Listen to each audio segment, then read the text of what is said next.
नमस्कार साथियों, कैसे हैं आप लोग। आशा है कि आप लोग स्वस्थ होंगे। तो आज की क्लास में हम लोग प्रीवियस बहुत सारे एग्जाम में पूछे गए क्वेश्चन को देखेंगे। चैनल पर यदि आप नए हैं तो चैनल को जरूर जो है वह सब्सक्राइब करें, लाइक और शेयर करना मत भूलें। स्क्रीन पर सबसे पहला क्वेश्चन है, चीनी के मूल्य में 20% की वृद्धि होने से कोई व्यक्ति उसकी खपत में कितने प्रतिशत की कमी करें कि उसका खर्च जो है वह पहले इतना ही हो। यानी कह रहा है कि चीनी के मूल्य में 20% वृद्धि वृद्धि से पहले सबसे पहले हम सोचते हैं कि मान के चलिए कि 100 केजी जो है वह चीनी मिलता है पहले कितना में, 100 रुपये में। ठीक है, यानी 100 रुपये में जो है वह हम 100 केजी चीनी लेते हैं। अब क्या हो गया है, यह 100 केजी चीनी जो है इसका मूल्य में वह 100 रुपये में जो मिलता था वह अब मिलने लगा है 120 रुपये। तो 120 रुपये में जब 100 केजी अब मिलेगा तो यहाँ प्रश्न है कि आप उसके खर्च में यानी 100 रुपये ही इनको खर्च करना है। तो आप स्वाभाविक है, जैसे ही आप अब 120 रुपये में 100 केजी हो गया, लेकिन इनको खर्च करना है मात्र 100 रुपये ही, तो उनके खपत में कुछ ना कुछ निश्चित रूप से जो है वह कमी करना होगा। और कमी वह परसेंटेज में कितना करेगा इसके बारे में पूछा गया है। तो आप जानते हैं कि चूंकि इसको एक ही नियम से भी बना सकते हैं कि चूंकि 100 रुपये में 100 रुपये में जो है वह 100 केजी चीनी मिलता है। अब जो है वह 120 रुपये में जो है वह कितना चीनी मिलेगा, 100 केजी जो है वह चीनी मिलेगा। लेकिन हमको तो 100 रुपये ही करना है, इसीलिए 1 रुपये में कितना चीनी मिलेगा, कम मिलेगा। तो 100 बट्टे 120, और हमको अब करना है कितना खर्चा, मात्र 100 रुपये ही। खर्च न बढ़े, खर्च जब नहीं बढ़े तो 100 रुपये में आपका कितना केजी जो है वह आपका चीनी मिलेगा वो पहले निकाल लेते हैं। तो 100 बट्टे 120 गुने 100, इसको जब आप काटिएगा तो ये आपका हो जाएगा 250 बट्टे 3, यानी इसमें जो है वह आपका 83.33 होगा। लेकिन यहाँ पॉइंट निकालने की ज़रूरत नहीं है, इसको ऐसे ही छोड़ देते हैं। इसको जब मान के यहाँ काट के भी देख सकते हैं, ये 1 0 यहाँ कटा, 3 चौके 4 से काटिए, 4 तिया 12 और 4 25, तो 25 गुने 10 कितना हुआ, 250 बट्टे 3। इतना जो है वह आपको मात्र अब चीनी मिलेगा 100 रुपये में। तो कमी कितना कितना कम करना पड़ा, तो 100 में से जो आप यदि 250 बट्टे 3 जो आपको 100 रुपया अब नए रेट पर 120 रुपये का जब हो गया, 20% की वृद्धि हुई, उसके बाद आपका जो है वह कितना हुआ वो है। अब इसको जब आप लेस कीजिएगा तो ये हो जाएगा बट्टे 3, तो 300 अब माइनस 250, 300 माइनस 250 हो, अब लेस कीजिएगा तो 50 बट्टे 3 होगा। इतना जो है वह आपका 100 केजी जो अब मिलेगा उसमें इतना केजी कम मिलेगा, यानी लगभग आपका इसमें 83.33 केजी मिलता है 100 रुपये में। तो 100 में आप इसको तो लेस कीजिएगा ना, तो यही आपका आ जाएगा 6 पॉइंट कुछ जो है 3 6 16 पॉइंट कुछ करके 33 कुछ ऐसे ही आएगा। तो इतना आपका परसेंट, इतना जो है वह केजी कम जो है, कमी बराबर आपका ये निकल गया। अब कमी परसेंटेज कहता है, तो कमी प्रतिशत बराबर होता है कमी गुने 100। कमी कितना है, 50 बट्टे 3 गुने 100, अब बट्टे मूल, तो मूल कितना है, पहले 100 रुपये में 100 केजी जो है वह चीनी मिलता था, तो ये 100 कट गया, यही आपका 50 बट्टे 3 यानी 16.2 बट्टे 3% की जो है वह आपको अपने खर्च में कमी करना पड़ा, उसके खर्च में भी कमी करना पड़ा। और उसके खपत में कमी करना। खर्च तो आपको उतना ही 100 रुपये ही करना है, कमी जो है वह उसके खपत में हुआ 16.2/3% का। आशा है कि आप लोग समझ गए होंगे। अब अगले प्रश्न की ओर बढ़ते हैं। अगला प्रश्न है कि किसी कलर इसमें चेंज कर लेते हैं कि सब्जी के मूल्य में 40% की वृद्धि हो जाने से उसकी बिक्री 20% कम हो जाती है। तो उसकी किसी दुकानदार की आय पर, आय ये ऐसे होगा, आय पर अब क्या प्रभाव पड़ेगा? यानी पहले जो इनकी आमदनी थी और अब ये उनके वृद्धि और उसके बिक्री में कमी होने से, मूल्य में वृद्धि और बिक्री होने पर उसके आय पर क्या प्रभाव पड़ेगा? मान के चलिए कि पहले जो है वह बिक्री जो है वह हो रहा था आपको 100 केजी, 100 केजी बिक्री हो रहा था और कीमत भी जो था वह 100 रुपया प्रति केजी, प्रति केजी। तो उसकी आमदनी जो होगा वह 100 गुने 100 यानी आपका हो गया 10,000, इतना रुपये की आमदनी होगा। अब आगे क्या हो गया, बाद में उसकी जो बाद में क्या हुआ, तो बाद में जो है वह उसके मूल्य में वृद्धि हो गया। जो आपको 100 रुपये था, 100 रुपये में मिल रहा था, वो हो गया आपका अब 140 रुपये, मूल्य में वृद्धि हुआ। प्लस उसके बाद आगे क्या होता है, तो उसकी बिक्री में 20% की कमी हो जाती है। यानी बिक्री अब जो 100 केजी हो रहा था वह 20% कम हुआ, यानी 80 केजी ही बिक्री होता है। तो 14 अट्ठे 112, तो इसकी जो आमदनी होगा वह 11,200 होगा।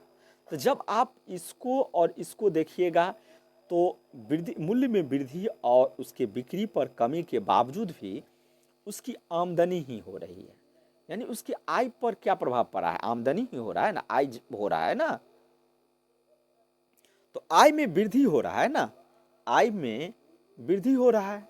तो आय में जैसे ही वृद्धि होगा तो बाद वाले आय में से उसके पहले वाले आय को घटा देंगे। घटाने पर आपका आ गया ये 1200 रुपये जो है वह इसकी आमदनी हो जाती है। अब 1200 रुपये आमदनी हो जाती है तो प्रतिशत इसकी आय पूछ रहा है, जो उसका क्या प्रभाव पड़ेगा उसकी दुकान पर। तो आप प्रतिशत वृद्धि बराबर वृद्धि गुने 100, अब बट्टे मूल कितना है 10,000, ये 0 4 0 ऊपर का ये 4 0 कट जाएगा तो बचा आपका 12%। यही जो है वह उसके दुकान पर प्रभाव पड़ेगा, यानी उसके आय में वृद्धि ही होगी। ऐसा है कि आप लोग समझ गए होंगे। चैनल को आप लोग जरूर जो है वह सब्सक्राइब करें। अब अगले प्रश्न की ओर बढ़ते हैं। अगला प्रश्न है कि एक मशीन की कीमत 1,33,100 है। एक मशीन की कीमत जो है वह 1,33,100 रुपये है। यहाँ रुपया 100 रुपये है। और एक प्लॉट नहीं, यहाँ प्लॉट, जो जमीन का आपको टुकड़ा है, प्लॉट यानी जमीन का टुकड़ा की कीमत 72,900 रुपया है। यदि मशीन की कीमत में 10% की कमी हो और प्लॉट की कीमत में, प्लॉट दिया है, प्लॉट लिखने में थोड़ा मिस्टेक, प्लॉट की कीमत में 10% से बढ़े तो कितने वर्षों के बाद दोनों की कीमत समान हो जाएगी? देखिए, इसको यदि ट्रिक से आप बनाइएगा तो देख रहे हैं कि एक में आपको वृद्धि हो रही है और एक में कमी, और उतना ही प्रतिशत की वृद्धि हो रही है। एक में +10% और दूसरे में -10%। तो ऐसे सवाल को आप सबसे पहले पूर्व का कितना है, तो 1,33,100 बट्टे ये बाद का जिसमें कमी होता है उसमें आपका मशीन का हो जाता है 72,900। इसको जब आप काटिएगा और तो इसको काटने पर आप देखिएगा 11/9 का क्यूब, ये हो जाता है। 11 का क्यूब कीजिएगा तो 1331 होगा और 9 का क्यूब कीजिएगा तो 729।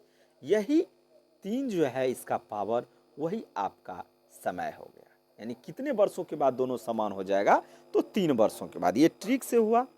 अब बेसिक ढंग से देखते हैं। बेसिक ढंग में क्या है कि मशीन की कीमत में आपको 10% की वृद्धि होती है।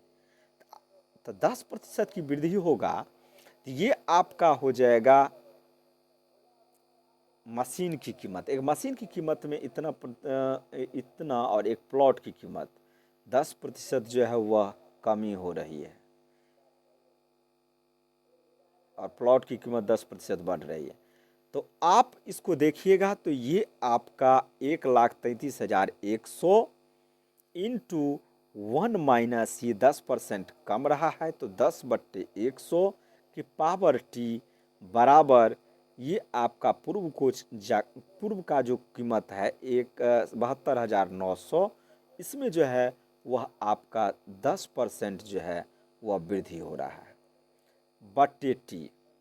इसको जब आप हल कीजिएगा तो ये हो जाएगा, ये 2 जीरो यहाँ भी और 2 जीरो यहाँ भी कट जाएगा।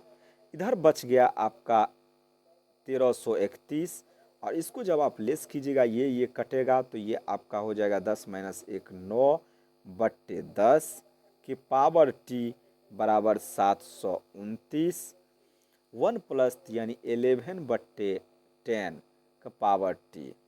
इसको आप नीचे कर लीजिए, यानी ये 3101/729 बराबर ये आप कीजिएगा तो 11/10, और ये इधर नीचे जब आएगा तो 10/9 हो जाएगा, और दोनों का पावर टी ही है। इसको पावर हम टी दे देते हैं तो 10 कट जाएगा। ये हो गया आपका 11/9 का क्यूब बराबर 11/9 की पावर टी।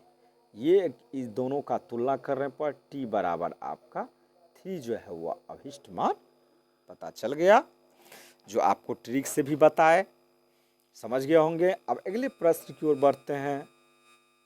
अगला प्रश्न है कि किसी फैक्ट्री में काम करने वाले मजदूरों की संख्या में 10% बढ़ गई, और अगले वर्ष, पहले वर्ष का ये है, अगले वर्ष क्या होता है, यानी दूसरे वर्ष 10% की कमी आ गई। अगले 2 वर्ष में क्रमशः ऐसा ही हुआ। 4 वर्षों के अंतराल अंत में मजदूरों की संख्या आरंभिक संख्या से कितने प्रतिशत कम या अधिक। आप जानते हैं कि मान के चलिए कि पहले जो है वह 100 था, ठीक है, 100 था। अब क्या हो गया, तो उसमें 10% बढ़ गई, तो 10% बढ़ गई तो अब कितना होगा, 100 में 10 बढ़ा यानी 110/100। फिर क्या हुआ, तो 10% कम गई, तो 10% जैसे ही कमा तो ये हो गया आपका 90/100। फिर आपका 4 वर्ष यानी अगले 2 वर्ष ऐसे ही हुआ, तो 2 वर्ष में पहले क्या होता है, बढ़ता है, और दूसरे वर्ष जो है वह आपका घटता है, ठीक है। तो 4 वर्ष का हो गया, 1 वर्ष, 2 वर्ष, 3 वर्ष, 4 वर्ष। अब इसको काटिए, इसको जब आप काटिएगा तो 2 जीरो, 2 जीरो ये कट गया, 1 2 ये भी 1 और 2, फिर यहाँ 2 1 और 2, ठीक है। नीचे 100 है और ऊपर जो है वह 9 गुने 9 गुने 11 गुने 11/100। इसको जब आप गुना कीजिएगा तो ये हो जाएगा 9801/100, यानी 98.01। ये आपका जो है, यानी लगभग मान के चलिए 98% है लगभग। तो पहले जो था वह कितना था, 100, अब हो गया 98% मीन्स 100 में 98 ही अब है, यानी कमा कितना, आरंभिक से कितना प्रतिशत का, 2% की जो है वह कमी हो गई, या 2 ऐसे भी लिखा सकते हैं, प्रतिशत कमी 2 गुने 100 अब बट्टे मूल 100, 100 काट दीजिए, ये 2% जो है यही आपका अभिष्ट उत्तर होगा। ऐसा है कि आप लोग समझ गए होंगे। जहाँ भी कोई कमी हो उसको आप लोग कमेंट जरूर करें, जो भी कमी होगा अगले वीडियो में उसको सुधार करने का प्रयास करूँगा। धन्यवाद।